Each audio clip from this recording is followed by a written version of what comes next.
What's up guys, LA Gamer here, and today I'm bringing you guys episode 24 and finals game 2 of my NBA 2K15 MyGM Fantasy Draft Series on the PS4. So here's a quick look at the box score of the previous game, and now we're just going to jump in and see what Shaq and Ernie have to say about game 2. And brought to you by Sprite, it's the 2K PreGame Show. Hey everybody, Ernie Johnson and Shaquille O'Neal here on 2K Sports as we get set for Game 2 of the NBA Finals. In this game, we'll see the Chicago Bulls against the Los Angeles Lakers at Staples Center. The Lakers with some momentum in their favor. There's been a lot of discussion about them in the offseason, and even though today won't count in the standings, still such an exciting day in the NBA, watching the teams take the court for the first time. Well, we all know what happened in that first game. Just how big is the impact of that road win on this series? Well, Arnie, a road win will change the whole dynamic. You know, one of my favorite old NBA sayings is, it's not a series until someone wins on the road. And when that happens, that's when the playoffs start. You know, one of my favorite all-time NBA sayings, it's almost game time. Here's Kevin Harlan. To the finals. Hi everyone, this is Kevin. Alright guys, tip-off is underway and game 2 of the finals is now started. So we are trying to come out strong, and that is what we're going to do. We're going to hit that 3 with John Wall to start off the game, and we are just trying to power our way through game 2, trying to start off 2-0 in the series. But we're just going to do whatever we can. You know, it's tough, especially considering that we're at home. We're really just fighting to win, because it's really embarrassing to lose one of those finals games at home, and it really just puts us in a bad situation. So I'm just trying to win all the home games and then just see what we can do on the road games. So this is a game that's kind of a must-win. We don't want to put ourselves in a situation where we have to win on the road, so let's try to come home with a win on this one. But right there you see Andrew Wiggins hit the quick 2. We're now up by 1, but that doesn't last long. The Bulls come right back and hit the 3 right here. And that's basically the motto of the series, just back and forth games and back and forth buckets. And that's just how it should be. You know, each team is fighting really hard just to stay alive and just to continue their playoff, their playoff series. They're trying to come home with a ring. And realistically, like I said in the last video, you just don't want to be that team that goes home in the finals. It's just kind of an embarrassing thing to happen. So we're just trying to stay alive. But right here, you see they get an offensive rebound, get another one, but luckily we're able to stop them from getting any points on that possession. Then we're going to pass that bad boy down to Klay Thompson, who's going to pull up for 3, get the perfect release. You guys know that's going in 100% of the time. And there we go. We're now up by 2, and it's crazy just how quickly, something I've noticed is how quickly our bench players have to come in. Because in these playoff series, our starters try really, really hard when they're on the floor.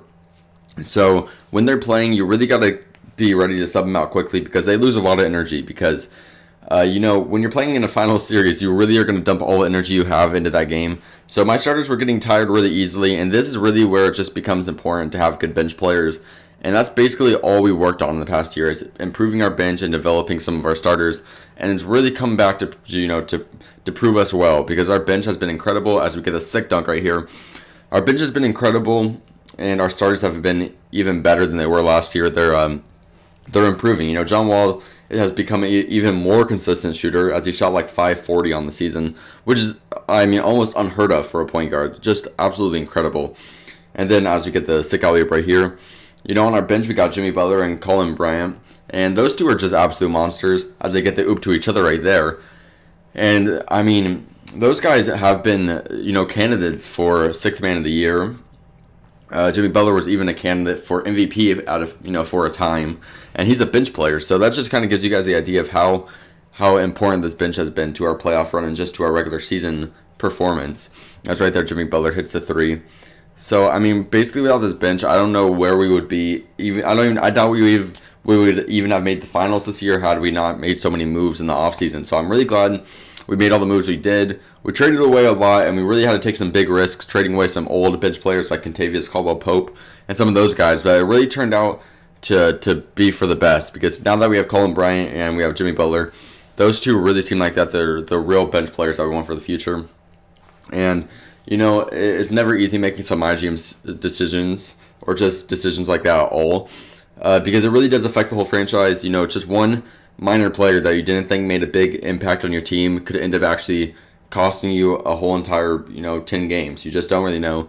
And so we took some big risks. We had to trade some important bench players, but it really looks like it's come back to prove us right, because we're now in the finals. And not only that, but we're up 1-0 in the series, and we have home court advantage And we went 76-6 in the regular season. Just tons of unbelievable stuff. It really just makes me happy to see just how incredible our team has been performing.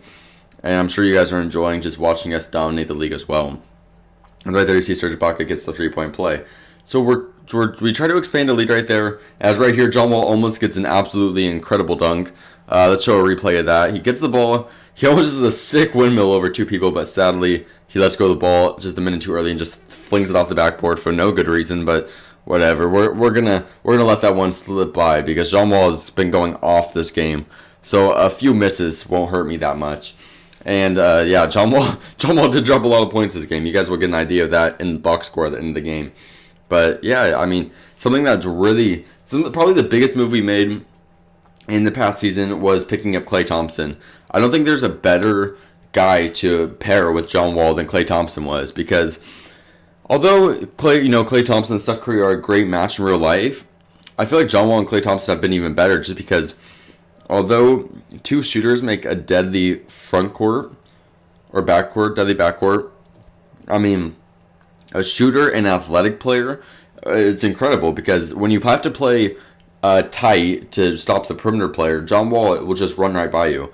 But when you play loose to stop John Wall from getting by you, then Klay Thompson gets the open three. So it really just causes a mismatch in the whole entire defensive system of the opponent because they got to play tight, then loose, then tight. And right there, you see that we're down by 5 with 18 seconds left. And everybody, even the commentators of the game, told me, they said that I was not going to come back. But we are going to try to prove them wrong, guys. We don't want to go home with a loss. You see that there's only 6.5 seconds left, and we're down by 4 now that Tony Parker hits his second free throw. And it may seem like things are over. But this may be the most incredible thing I've ever done in 2K. We're going to run down court. John Wall's going to pull up for 3, and he's going to drain that. Now, we are going to foul quickly, unbelievably quickly. They're only able to get about half a second off the clock. And you see that they were able to hit both their free throws. We're going to pass it down again. John Wall's going to pull up to the top of the arc, and he's going to drain the three-pointer, and we're going to overtime. It's tied 81-81. One of the most ridiculous comebacks I've ever had in 2K. And you guys have seen a lot of them in this series. I don't know what has sparked it, but this series has contained probably some of the most incredible comebacks I've ever had in 2K. And we are continuing that trend in this playoff series. And to do something that we did in the finals, that's incredible. Right here, see Andrew Wiggins hits a 3 for himself, and now we're up by 3. So we are just turned up going into this overtime. Just an incredible amount of momentum led us into this overtime game. So we are just trying to just extend the lead as much as we can, because we had a pretty good lead in the fourth quarter and we blew it. So we're really just trying to make sure that we give ourselves a big enough lead not to trash it again. So right here you see John Wall misses the first free throw, and that was kind of pathetic. And to top it all off, he misses the second free throw, but it doesn't end up affecting us. The clock runs out because the Bulls didn't really try to make a quick offensive possession. And there we go, guys. We end up winning by 6. And that was just an incredible game. I hope you guys thought the same. Now, if you guys enjoyed the video, please click that like button below. Make sure to comment your opinion of the series and what I can do to make it more interesting. Also, make sure to share this with your friends so we can get as much support in the series as possible. And last but not least, make sure to subscribe if you have not already to stay tuned to this series and other series I got coming up. Thank you guys for watching, and peace out.